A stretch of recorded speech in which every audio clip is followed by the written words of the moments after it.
6급 2회 실전 모의고사. 다음은 강연입니다. 잘 듣고 물음에 답하십시오. 2번 읽겠습니다. 지금 보시는 이 나무 제품은 표면을 보호하여 수명을 길게 하기 위하여 오칠을 하였습니다.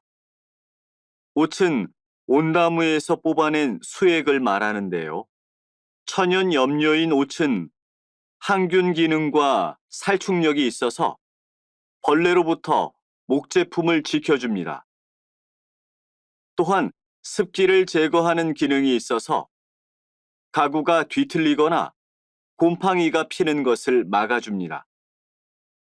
예로부터 옷은 옷장, 밥상, 그릇과 같은 생활용품뿐만 아니라 장신구에도 쓰였습니다. 오칠을 하면 목제품의 수명이 길어지고 색도 선명해져서 실용성과 아름다움을 모두 갖출 수 있었습니다. 그래서 예로부터 옷은 귀한 재료로 여겨졌습니다. 다시 들으십시오. 지금 보시는 이 나무 제품은 표면을 보호하여 수명을 길게 하기 위하여 오칠을 하였습니다. 옷은 온나무에서 뽑아낸 수액을 말하는데요. 천연 염료인 옷은 항균 기능과 살충력이 있어서 벌레로부터 목제품을 지켜줍니다. 또한 습기를 제거하는 기능이 있어서 가구가 뒤틀리거나 곰팡이가 피는 것을 막아줍니다. 예로부터 옷은 옷장, 밥상, 그릇과 같은 생활용품뿐만 아니라 장신구에도 쓰였습니다. 오칠을 하면 목제품의 수명이 길어지고 색도 선명해져서 실용성과 아름다움을 모두 갖출 수 있었습니다. 그래서 예로부터 옷은 귀한 재료로 여겨졌습니다. 41번.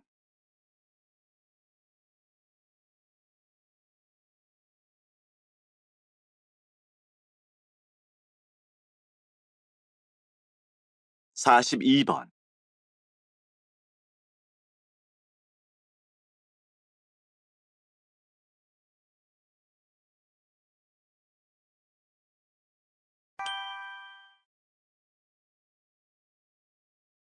다음은 다큐멘터리입니다.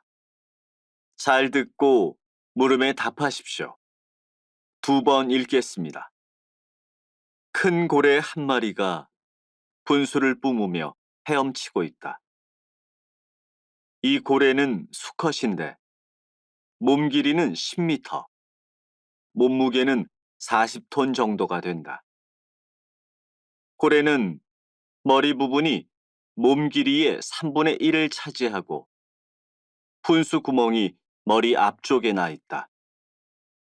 고래는 물속에서 살지만 어리와 같이 아가미가 없기 때문에 물속에서 숨을 쉴 수 없다.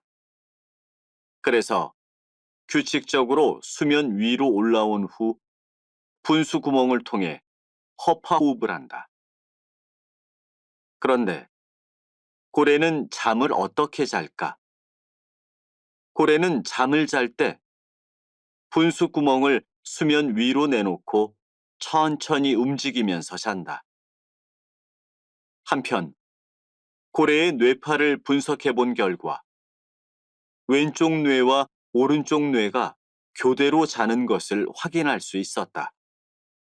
즉, 한쪽 뇌가 깨어 있어서 잠을 잘 때도 호흡을 유지하고 있는 것이다. 그렇기 때문에 수면 가까이에서 잠이 들어도 익사하지 않는 것이다. 다시 들으십시오. 큰 고래 한 마리가 분수를 뿜으며 헤엄치고 있다.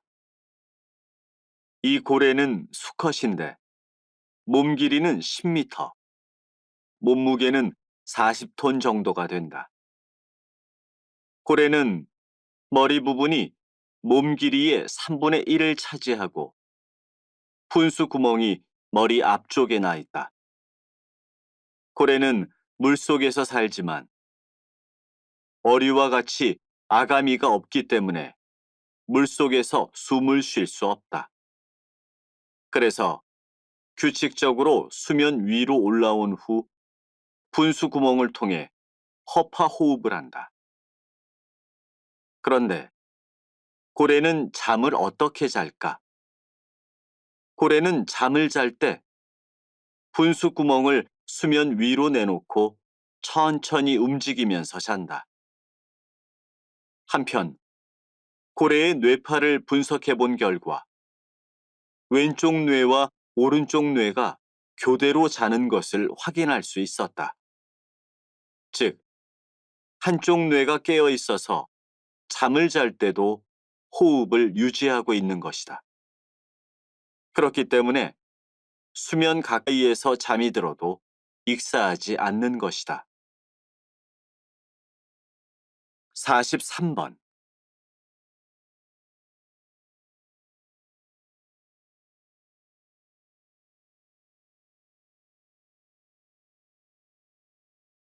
사십사 번.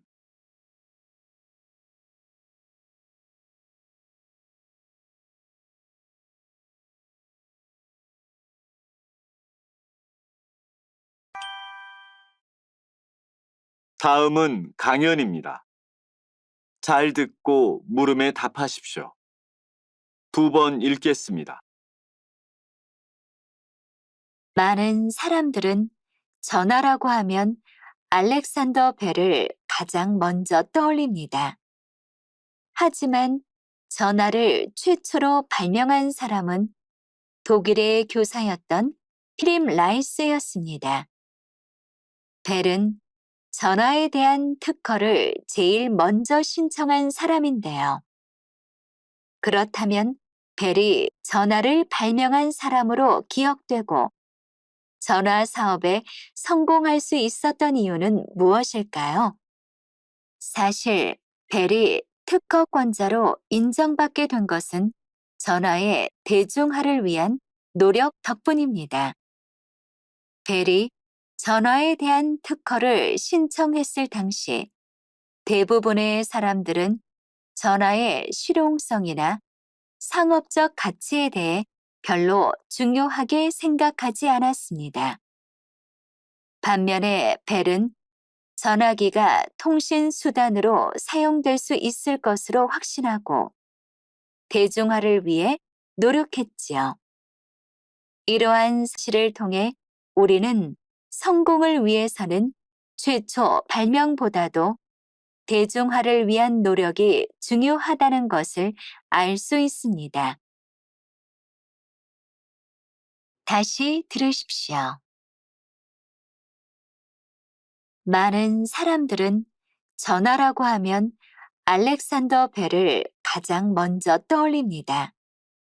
하지만 전화를 최초로 발명한 사람은 독일의 교사였던 필립 라이스였습니다. 벨은 전화에 대한 특허를 제일 먼저 신청한 사람인데요. 그렇다면 벨이 전화를 발명한 사람으로 기억되고 전화 사업에 성공할 수 있었던 이유는 무엇일까요?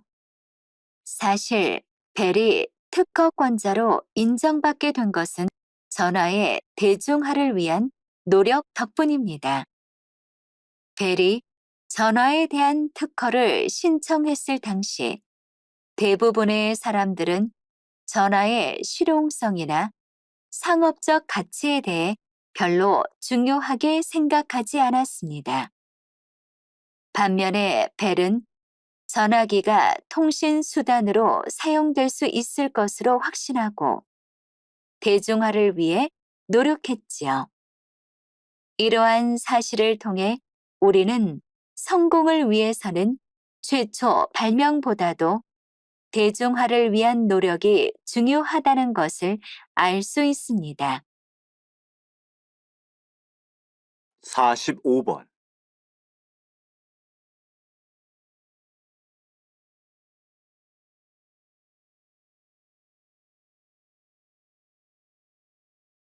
사십육 번.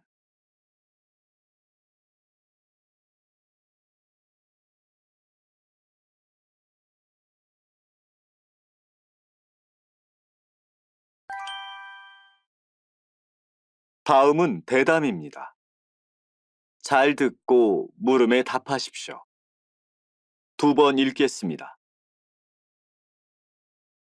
전자체계 보급과 대형 서점의 높은 할인율로 인해 동네 서점들이 점점 사라져 가고 있습니다. 그래서 몇 년 전에는 결국 체계의 할인율을 법적으로 제한하게 되었는데요. 최근 동네 서점가에서는 할인 자체를 금지하는 완전 도서 정가제 시행을 요구합니다. 이에 대해 어떻게 생각하시는지요? 물론 완전 도서 정가제가 시행된다면 대형 서점과의 가격 경쟁에서 동네 서점을 보호하는 효과는 있을 겁니다. 그렇지만 장기적으로 봤을 때 동네 서점이 살아남기 위해서는 지역성이라는 장점을 활용해야 합니다. 해당 지역의 특징을 살린다든지 주민들의 문화 공간으로 활용한다든지 말입니다. 책의 할인율을 제한하는 것도 좋지만 그보다는 동네 서점만의 장점을 이용하여 동네 서점이 생존할 수 있는 방안을 마련하는 것이 더 좋다고 봅니다. 다시 들으십시오. 전자체계 보급과 대형 서점의 높은 할인율로 인해 동네 서점들이 점점 사라져 가고 있습니다. 그래서 몇 년 전에는 결국 체계의 할인율을 법적으로 제한하게 되었는데요. 최근 동네 서점가에서는 할인 자체를 금지하는 완전 도서 정가제 시행을 요구합니다. 이에 대해 어떻게 생각하시는지요? 물론 완전 도서 정가제가 시행된다면 대형 서점과의 가격 경쟁에서 동네 서점을 보호하는 효과는 있을 겁니다. 그렇지만 장기적으로 봤을 때 동네 서점이 살아남기 위해서는 지역성이라는 장점을 활용해야 합니다. 해당 지역의 특징을 살린다든지 주민들의 문화 공간으로 활용한다든지 말입니다. 책의 할인율을 제한하는 것도 좋지만 그보다는 동네 서점만의 장점을 이용하여 동네 서점이 생존할 수 있는 방안을 마련하는 것이 더 좋다고 봅니다. 47번.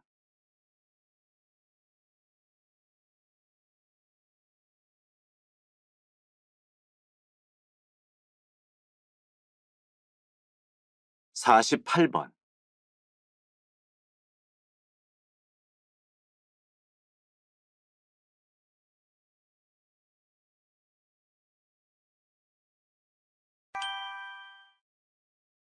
다음은 강연입니다. 잘 듣고 물음에 답하십시오. 두 번 읽겠습니다. 이것은 조선시대 승정원에서 기록한 승정원 일기입니다. 승정원이란 지금의 대통령 비서실과 같은 역할을 했던 기관인데요. 왕의 명령을 받아서 전달하고 다시 신하들의 반응 등을 왕에게 전달하는 일을 하였지요. 승정원 일기는 매일매일 취급한 문서, 사건 등을 기록한 일기입니다.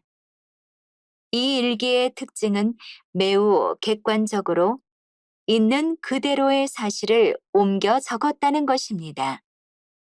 내용 중에는 당시 상황을 대화체로 상세하게 기록한 것도 있어 그 가치가 매우 높습니다.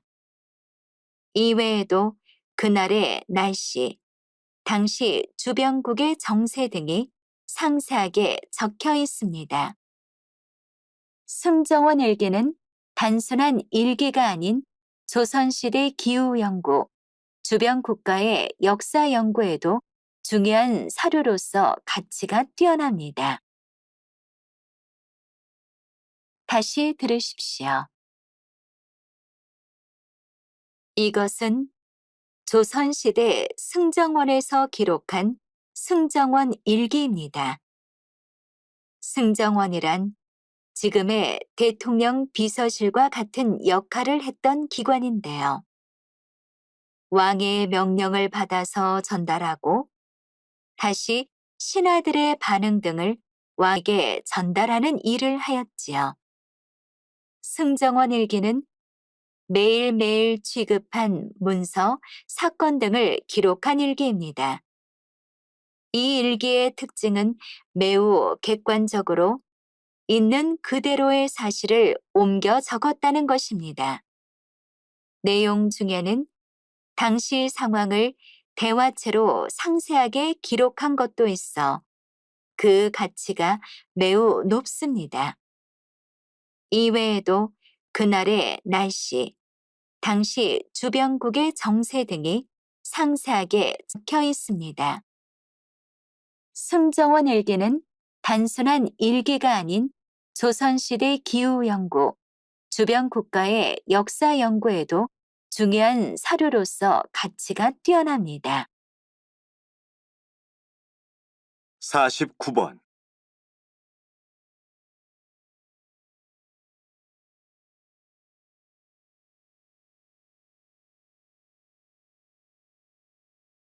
(50번)